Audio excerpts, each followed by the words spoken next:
It's a great day. My name is Che Brown, the Happy Entrepreneur, and welcome to the Happy Entrepreneur Show, the number one business development and revenue focused late night show in the country where we are on a mission. And our mission really is to empower, our mission is to inspire, and our mission at the end of the day is to provide you, that's right, you, the hard-working entrepreneur, with all of the resources that are necessary to execute that big vision you have for the people you were called to serve. And on this episode, we have the one and only Roksana. She's in the building, and she'll be talking about speaker mastery. Like the best talks don't just talk, but they lead to action. We'll figure out what that means. What's going on, Roksana? How you doing? How are you? I'm so excited to be here with you. Thank you for this opportunity, and I look forward to having this conversation with you. Let's dive in. Well, thank you so much for being a part of this. We certainly appreciate it. And before we get started, I don't know if this is still true, but it seems like 1,000 years ago, for year after year, people say folks are most fearful of speaking. Like speaking is the last thing they want to do. And I'm curious because why are people still, I'll say, afraid or so nervous when it comes to speaking when they got software that can tell them what to say? They've got AI that can tell them what to say. They've got Instagram to get motivated on any given day, yet they're still afraid. Why is that the case?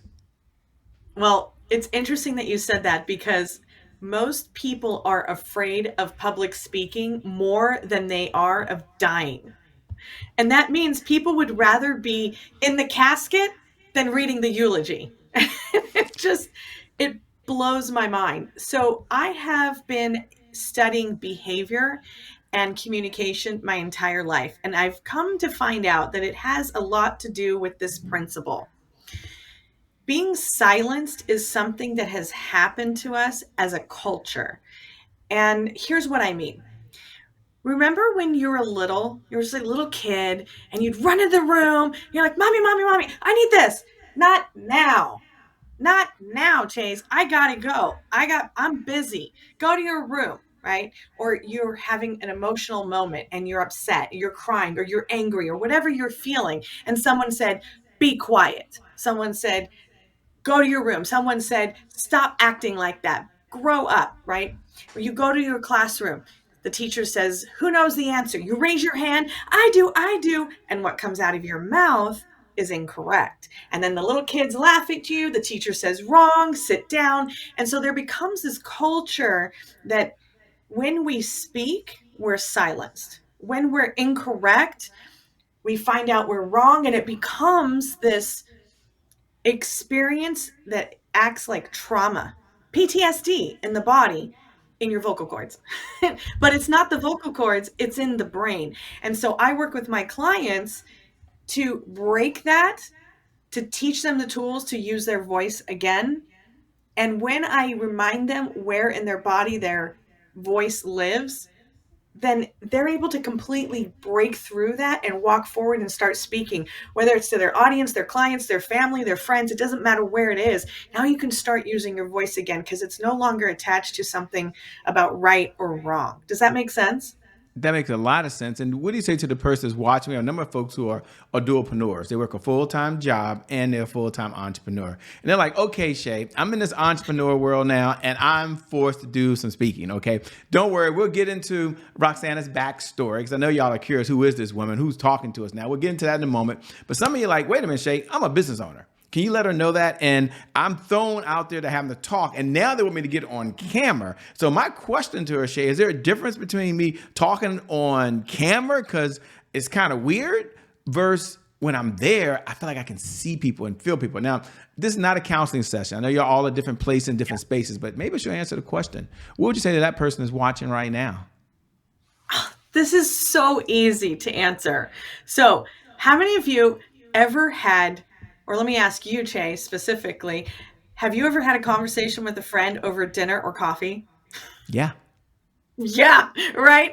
So 100% of people have had a conversation with another person. Have you ever had a conversation with someone on the phone? Yes. Yes. Have you ever told any of these people, whether you're at coffee, dinner, or on the phone, about an amazing movie or about an amazing experience, a concert, a show, something that you went to, something that was terrible or amazing? Yes. Okay. So if you can do that, you can talk to anybody on a camera, on a Zoom, or in person in the boardroom. Because what happens is a lot of people will disconnect who they are and who the listener is. And it's fascinating because really I just pretend like I'm in your living room. The old adage of pretend everyone is naked is not correct because that's just going to make you probably nervous or laugh or giggle or whatever it might be. And it's remember that you do this. You already do this. You talk to strangers all the time when you go shopping at the grocery store or when you're trying to negotiate a car sales or if you're at the restaurant and you want to get your name on the list. You're already talking, negotiating, selling, and having conversations with strangers and people that you know. So why do we treat it differently just because there's a camera or there's multiple sets of eyes? And that comes from the disconnection of what you're there for and what they're there for. We're just two people in a room getting to know each other. That's it. It's so simple. And when we break through the complexity, that's when I notice that at least the clients that I work with, immediately you just see the weight fall off of them. It's like, oh, okay. That really wasn't that difficult. I love it. I love how you said that. And that's spot on. Now, everyone doesn't know how famous you are, by the way. I know how famous you are, and a lot of people know how famous you are, but there's some folks, they're meeting you for the very first time. And others are saying, Shay, I'm in the kitchen cooking right now, but I'm listening. It sounds pretty good. Somebody might be listening to the podcast right now, and they're like, hey, okay, I see how this can help me not only in business, but it sounds like it can help me in my career as well. But who is this person talking? That's a good question. So you know the question, Roksana, what's the backstory of who you are? And then what was that defining moment that led you to doing what you're doing now and being so passionate about it? Well, I get asked this all the time. And so, what people don't recognize or realize based on my accent is I'm actually an immigrant to the United States.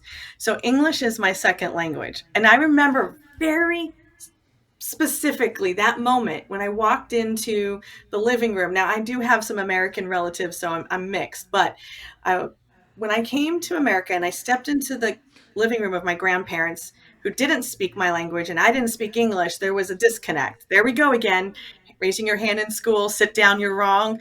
Well, my grandparents laughed. What does a child do when someone laughs at you and you're not making a joke? They internalize it. They think, well, there's something wrong with me. I don't fit in. I don't know what I'm saying. Uh, I don't belong here. A long list of limiting beliefs. And I remember distinctly, I ran out of that room crying because I thought they were laughing at me. And in reality, as an adult, I know what was happening because when you see something cute and adorable, you giggle. They were just giggling at a little girl speaking some foreign language that they just didn't understand. There was nothing to laugh at me. There was nothing embarrassing that I was doing. So I ran out of that room and I vowed I would never speak my language again. And then on the opposite side, I decided I was going to master speaking, master English, master communication if like my life depended on it. And that became the rabbit hole that I went down. So I studied behavior analysis, NLP, communication, speech competition, performance, choreography, personality. I mean, I went down the rabbit hole. And so I find myself now an expert when I talk with people, when I work with them. I can watch a video. I can tell you what your childhood trauma was. I can tell you what you're thinking while you're speaking. I'm able to see what you're saying and what you're not saying, and how your body language doesn't match your words and what the audience is thinking and feeling. And so, with a really fast framework, we knocked that out of the park. But that's really where it stems from when I was a little girl. Wow, what a great place to start. And thanks for being so authentic with us. And as you're doing it, here's something that I think is unique and different. And for everyone out there, I want you to kind of lean in for a moment because I'm going to ask her if she'll share, because she says, okay, speaking is just one part of it, but knows the topic today is speaker mastery. And she does something unique. She allows you to connect with the audience, but then she talks about after that experience, you can lead them towards an action. And before we get into leading to the action, maybe she'll give us 3 steps that anyone can do to help be a better speaker. Talk about to the person that says, Shay, I hate talking and then asking people to buy something for all my entrepreneurs out there. Shay, I hate speaking and trying to sell something at the end, Shay. She says, call to action. She can say, I got to be pushy or persuasive. So take a moment to talk about the difference between speaking, serving, and then a call to action versus speaking, serving, and just trying to push yourself and sell off on someone. Does that make sense? It does make sense. And for people who think that they need to pitch or sell something, it's because they're waiting till the end to have that moment. And did you know that sales does not happen at the end? The pitch, the offer, the conversion, the CTA, the call to action, it doesn't happen at the end. It actually happens the moment you start sharing your story, your purpose, and why you're there. So in my speak method, which is only 5 steps, K stands for killer close. The close happens throughout the whole entire presentation. In fact, we don't call it pitching, we call it priming. So when you start to prime the audience to have a series of yes, we want to ask questions that we know that they're going to say yes. Notice how I asked you 2 questions at the beginning of this interview. Have you ever talked to anybody on the phone? Have you ever had a conversation with someone over coffee? So I'm getting engagement from the audience and I'm getting them to say yes. Having people say yes throughout your presentation already puts their mindset in a buying decision. And then did you know that people buy based on emotion and back it up with logic? So when you're priming people all throughout the presentation and implementing certain words, such as my favorite one, I'm going to give you away my biggest tip. Would you like that? My biggest number 1 tip that I give my Absolutely, we clients. would. Yes. I only give this to my high-end clients. Okay. So I'll do this really fast. The brain only translates in form of pictures. Okay. So if the brain only transforms words in the form of picture, that means if there's no picture for it, it deletes and distorts it. So such as if you say something is hard, then it pictures a wall, a block, a brick, a rock, something that's very hard. It knows what hard is. But if you say the word not, N-O-T, N-O-T, there's no picture for N-O-T. Would you agree? Agree. You can't picture anything with the word N-O-T, right? There's a picture for K-N-O-T, but that's not what we're talking about.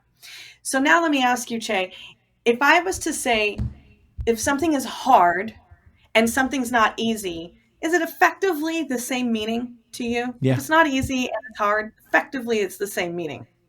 So when we say something's hard, the reticular activating system goes out to prove evidence, collect evidence that what you're saying is true. So conversely, if I say something is not easy, the brain deletes or distorts the word not and only sees easy. Oh, it's not easy to fly a plane. You're right. It's not easy to fly a plane. It's not easy to get up and speak. But your brain, the reticular activating system, deletes and distorts the word not and then goes to find evidence that it's easy. So with that being said, that's the concept, okay? Now, with that being said, the words that are similar, like there, and there, by and by, things like that, that same hypnotic language, that same influential language that we use for our brain, neuro-linguistic programming, the same thing can be done with the word by, B-Y. So by now you understand that there are some specific tools to implement while you're speaking to prime your audience so you can avoid the pitch at the end, that uncomfortable feeling of the pitch at the end. The brain doesn't understand the difference between BY and BUY. This is the number 1 trick or tool or tip, whatever you want to call it, that when you sprinkle that throughout your entire presentation and you say By now, you can see that there's a framework. By now, you can see how much easier it is to influence your audience. By now, you can see how much easier it is to speak to anybody, no matter where you are. And when you implement that, now you've created a buying, B-U-Y-ing, behavior. You've got them saying, yes, I understand. I agree. Just like I asked you a question that I know you're going to say yes to. So when you have a yes question, you use NLP, you use a reticular activating system, you sprinkle in buy now, you no longer have to pitch or close at the end. You've already created a buying decision along the way. And you made that seem so smooth and so easy. But here's what's really important, everyone. You can do exactly what she just said, simply said. You could see what she was saying. You could hear what she was saying. You could feel it. And here's the good news. There was no software needed. She didn't say you got to go buy another app. I didn't hear her say that. She said she didn't have to go to some website and figure it out. She said, this is what you can do just through communicating. And it's a great segue as you was teaching and training, by the way, to a segment we have here called Today is my January 1st. Now, for those folks who tune in every night at 11 p.m. Eastern Standard Time, you know what we're about to do. You can go ahead and say those magical words if you like. Today is my January 1st. Happy New Year to you, by the way. Doesn't that feel good? And for all the new folks who are joining for the very first time, welcome to the Happy Entrepreneur Show family. Without you, we don't have a show, so we appreciate you making a choice to watch right now. Today is my January 1st is our personal mantra. It represents a fresh start. It represents a do-over. It means our past, no matter how dark and gloomy that past is, or how bright and sunny that past is back there, the past really no longer equals, well, the future. And so my question for the one and only Roksana on the other side is twofold. She can handle it, ladies and gentlemen. Number one, when you hear those words, today is my January 1st, what do you even hear? And number two, was there ever a time when you had a setback in your life? Maybe her life was perfect. I don't know. We'll find out. And if you did have a setback, how did you bounce back from it? Oh, man. So would it be all right with you and your audience if I got really raw and transparent right Absolutely. now with that support? Okay. Yes. So I remember distinctly the day that I learned to should on myself. And I say that in jest on purpose. You know, I was a little girl. I remember my father and my mother were fighting all the time. And he picked up my favorite gumball machine. It was my toy. You know the kind you put a little penny in, you pull the lever, and Yeah. a little gumball comes out. Remember those? It was my favorite Yes. toy ever. Well, he picked that up and he threw it at my mom and it smashed on the wall. And those tiny gumballs went everywhere. And as I gathered my gumballs, I remember walking up to my mom and I said, Mom, you should do what Daddy tells you to do. And that started it. I became someone who shoulded everywhere. I should be a better daughter. I should be a better person. I should be smarter. I should be thinner. I should make more money. I should work harder. I should. And I started just shoulding everywhere in my life until the point that it got so dark that I thought I would never be good enough. And I remember walking down to the train station and I stood on those tracks in front of this train that was coming towards me. Because I just wanted it to end. And I don't know what you want to call it, if it was God, if it was universe, it was a voice, it was something that pulled me back and it said, not today, not like this. And that was the moment that sparked a change in me, that it was no longer about shrinking my voice, shoulding everywhere. I should be XYZ. I should be different. And when I stopped living as a should and I realized that I can choose what I want and who I want to be, that's when I was able to start using my voice to transform people's lives and to transform the people to be able to use their voice to transform other people's lives. And that was my January 1st moment. Thank you for being so authentic, so transparent. And I should say, no, I'm just messing with you. I'm messing with you. I'm messing with you. I love it. I love how you have the analogy. It's so magical, by the way. It's like spot on. You know, one of my favorite questions to ask when we have time, we have a few minutes now, is what's one of the best pieces of advice you ever been given? And I'll frame it for the audience so they kind of understand. When I actually come off the mountain with the 10 commandments here, by the way, we know you've had more mentors than you can probably remember these days, read more books that you can probably recall. And if you're like me, I mean, 10,000 hours of video, I mean, that's a joke. I mean, I might do that with my thumb on the weekends these days, by the way. So the question, so I can be very serious, what's one of the best pieces of advice you've ever been given from any mentor, and why do you hold it near and dear to your heart? So I have a very interesting answer for that, and it just came to me right now. This piece of advice came from a homeless man, and it's really not the advice, but it was the experience that created. So I remember walking across the street. I was in a hurry. I was in my early 20s. It was busy, crowded downtown. Homeless guy sitting in the little window area there, the doorway area, and he goes, miss, you dropped something. And I just ignored him, as we often do too many times, and I kept going across the street, and he goes, you dropped something. And I was like, panic, my wallet, my keys, what is it? And I look down and there's nothing there, and I look at him and he goes, you dropped my heart. And that was, while it's not advice, what that taught me is that it's okay to look at people. It's okay to be present. And when you're speaking, it's not about selling. He didn't want money from me. He didn't want anything. He just wanted to connect. He just wanted to say something, give me a compliment. And I looked at him, and my whole world just shook in that moment, of all the times that I've ever walked by a person and I didn't even acknowledge them. And so when you're up there speaking, just remember, you're dropping their hearts. I love it. You know, you seem to really enjoy what you're doing. A big smile comes out when you're speaking. We can see it on your face. We can hear it in your voice. Your whole voice rate changes, your inflection changes as well. What do you enjoy most about what you're doing these days? Because you seem to be having a lot of fun.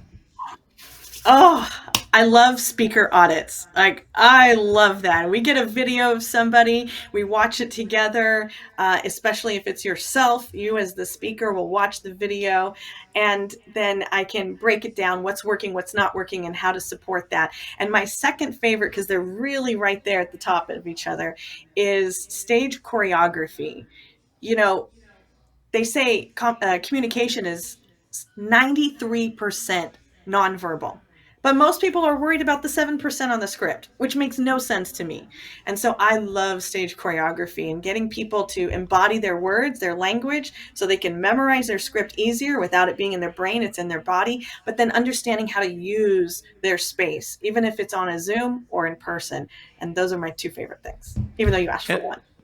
and I love how you mentioned that. You mentioned kind of knowing what you're going to say. You used the word script.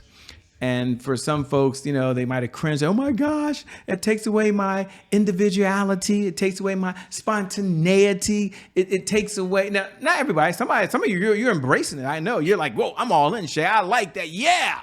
And then some of you are probably thinking, no, she put me in a box, and I cannot be in a box. I don't know if it's right or wrong. Okay, I'm going to ask her opinion when it comes to someone understanding what they're going to say before they say it, or having a script. What are the advantages and disadvantages, and what do you embrace and teach to your clients?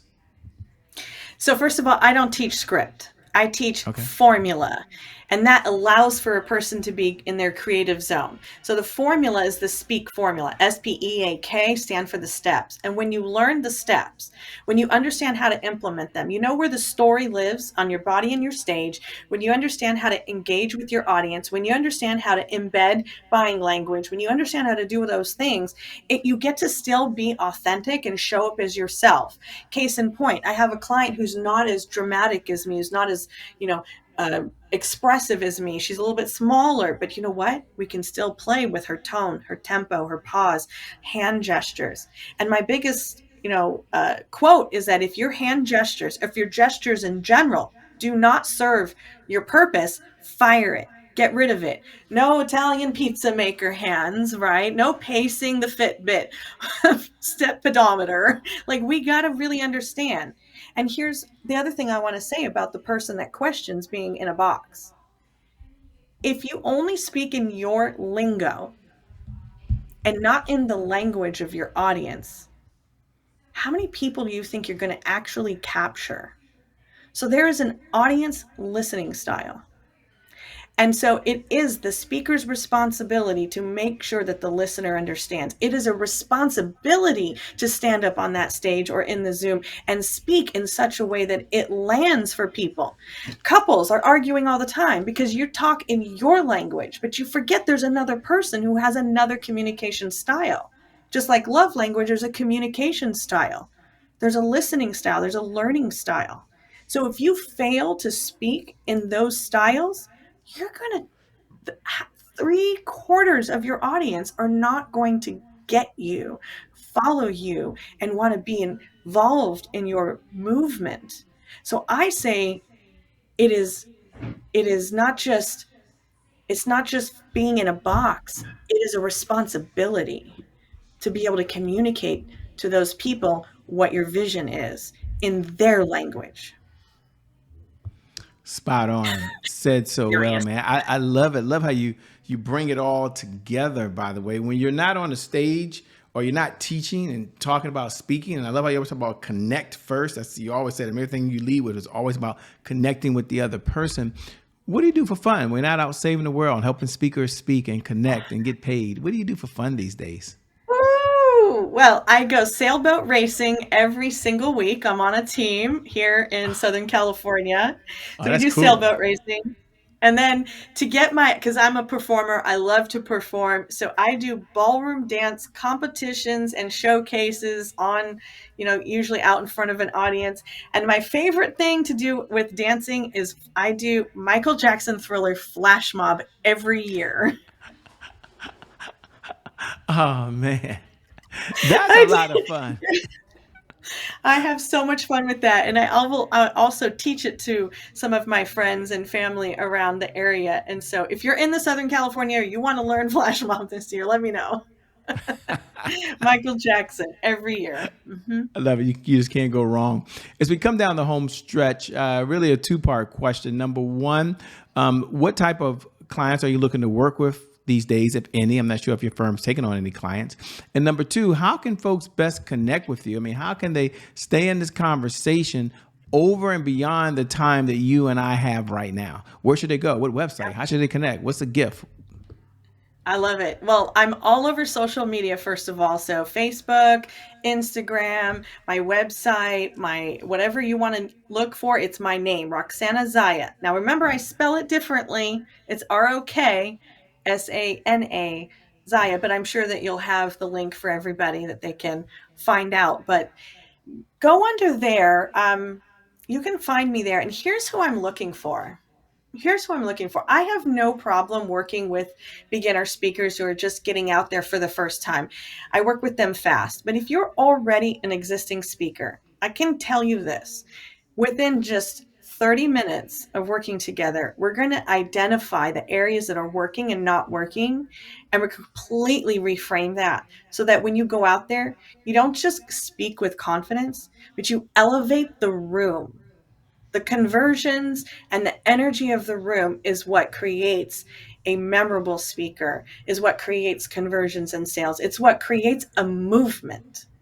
And so I'm looking to work with existing speakers who want to elevate their game to epic performances.